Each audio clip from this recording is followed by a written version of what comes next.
क्या कुछ शब्द इतने ताकतवर हो सकते हैं कि उन्हें दर्ज करने वाले फरिश्ते भी कुछ देर के लिए हैरान रह जाएं? खैर, आज के इस विश्लेषण में हम एक ऐसे ही बेहद गहरे और सटीक अंश को समझने की कोशिश करेंगे। बिना किसी बाहरी कहानी या संदर्भ के सीधे इस्लामी मूल ग्रंथों के आधार पर देखते हैं कि आखिर शब्दों की शक्ति कैसे असीमित परिणामों को जन्म दे सकती है। अब ये जो नंबर है 3801, ये बस कोई रैंडम नंबर नहीं है। ये वो ठोस प्रमाण है जिस पर आज की हमारी पूरी बात टिकी है।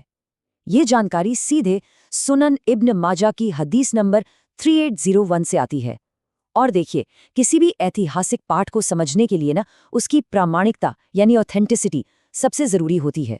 और यही वो सोर्स है जो हमें इस घटना के बिल्कुल सेंटर में ले जाता है। तो चलिए सबसे पहले हदीस 3801 के परिचय और इसके बैकग्राउंड को समझते हैं। टेक्स्ट बताता है कि इस घटना की शुरुआत कितनी सिंपल थी। यहाँ एक बंदे यानी एक आम सेवक का जिक्र है।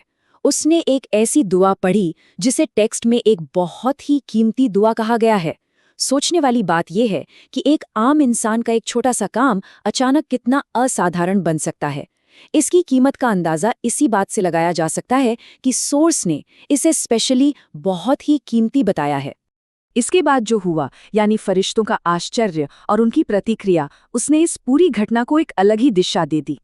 ये पूरा वाकया एक बहुत ही कमाल के सीक्वेंस में सामने आता है। स्टेप 1, बंदे ने ये दुआ पढ़ी। स्टेप 2 में कुछ ऐसा होता है जो सच में दंग कर देता है। फरिश्ते, जिनका काम ही कर्मों और उनके सवाब यानी इनाम को रिकॉर्ड करना है, वो इसे लिखने में अटक जाते हैं। उनकी कैलकुलेशन वहीं रुक जाती है।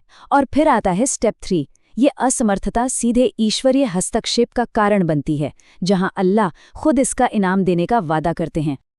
अब आते हैं इस घटना के सबसे बड़े और अजीम हिस्से पर, यानी अल्लाह का वो महान वादा। यहाँ जो कॉन्ट्रास्ट सामने आता है ना, वो वाकई बहुत गहरा है। एक तरफ फरिश्तों की लिमिट्स हैं कि वो इस सवाब को लिखने में पूरी तरह असमर्थ हैं, क्योंकि कुछ चीज़ें शायद इतनी विशाल होती हैं कि वो आम कैलकुलेशन से बिल्कुल बाहर हो जाती हैं। और दूसरी तरफ अल्लाह का वो महान वादा, जहाँ वो खुद इनाम देने की बात करते हैं। मतलब जब कोई कार्य फरिश्तों की कैपेसिटी को क्रॉस कर जाता है तो वो सीधे ईश्वरीय और असीमित दायरे में चला जाता है। तो अब सवाल ये उठता है कि आखिर वो कीमती दुआ थी क्या? यहाँ वो सटीक अरबी पाठ है, बिल्कुल वैसे ही जैसे ये सुनन इब्ने माजा की हदीस 3801 में दर्ज है। या रब्बी लकल हमदु कमा यनबगी लिजलाली वजहिका व अज़ीम सुल्तानिका। या रब्बी लकल हमदु कमा यनबगी लिजलाली वजहिका व अज़ीम सुल्तानिका। थोड़ा रुककर इन शब्दों की गहराई को महसूस कीजिए। यही वो एग्जैक्ट वर्ड्स हैं जिन्होंने फरिश्तों की कलम रोक दी थी। यही इस पूरी चर्चा का असल पॉइंट है। तो इस चर्चा को समेटते हुए एक ऐसी बात है जो किसी को भी सोचने पर मजबूर कर सकती है।